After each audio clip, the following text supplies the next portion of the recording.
Grand Teacher relate les histoires de la finance. Bienvenue sur Grand Teacher relate, le podcast qui vous emmène dans les coulisses des événements historiques pour en découvrir les facettes les plus captivantes. Aujourd'hui, nous plongeons au cœur de la Première Guerre mondiale, non pas sur les champs de bataille, mais dans un autre lieu tout aussi stratégique, la bourse. Imaginez un instant, nous sommes en juillet 1914. Le monde est en ébullition.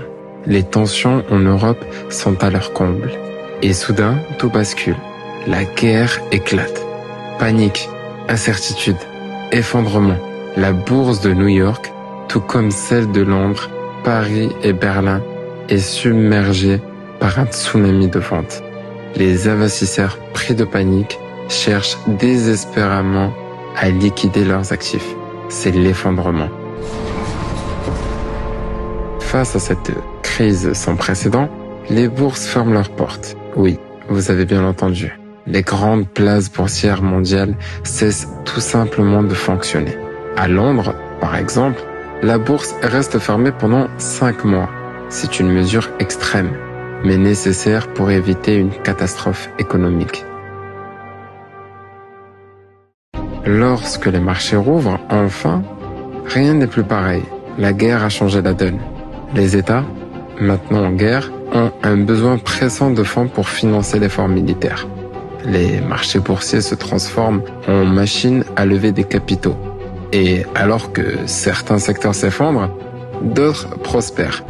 L'industrie de l'armement, par exemple, les transports, la production de matières premières, ces secteurs voient leurs actions monter en flèche. Aux États-Unis, loin des tranchées européennes, le pays devient le principal fournisseur de produits manufacturés et de matières premières pour les Alliés. Les grandes entreprises américaines, comme Bethlehem Steel, profitent de cette situation exceptionnelle. L'acier, indispensable pour les armes, les chars, les navires, leur production explose et avec elle, les profits. Et ce ne sont pas seulement les entreprises qui en profitent. Les banques américaines, notamment JP Morgan & Co., jouent un rôle clé en finançant les alliés européens, en prêtant des milliards de dollars au gouvernement. Elles renforcent leur position dominante dans le système financier mondial. New York, autrefois dans l'ombre de Londres, commence à émerger comme un nouveau centre financier international. Mais qu'en est-il des petits investisseurs, vous demandez-vous? Pour eux, la guerre est synonyme d'incertitude. Beaucoup voient leurs économies fondre comme neige au soleil lors de la fermeture des marchés. Et à la réouverture, la volatilité est extrême. Pourtant, certains réussissent à tirer leur épingle du jeu. Ceux qui ont osé investir dans les industries clés de l'effort de guerre voient leur fortune grimper. La Première Guerre mondiale a non seulement bouleversé les nations, mais elle a aussi redéfini l'économie mondiale. Le centre financier du monde se déplace progressivement de Londres à New York.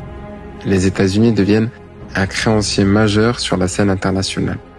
Et le dollar américain commence à rivaliser avec la livre sterling comme monnaie de réserve mondiale.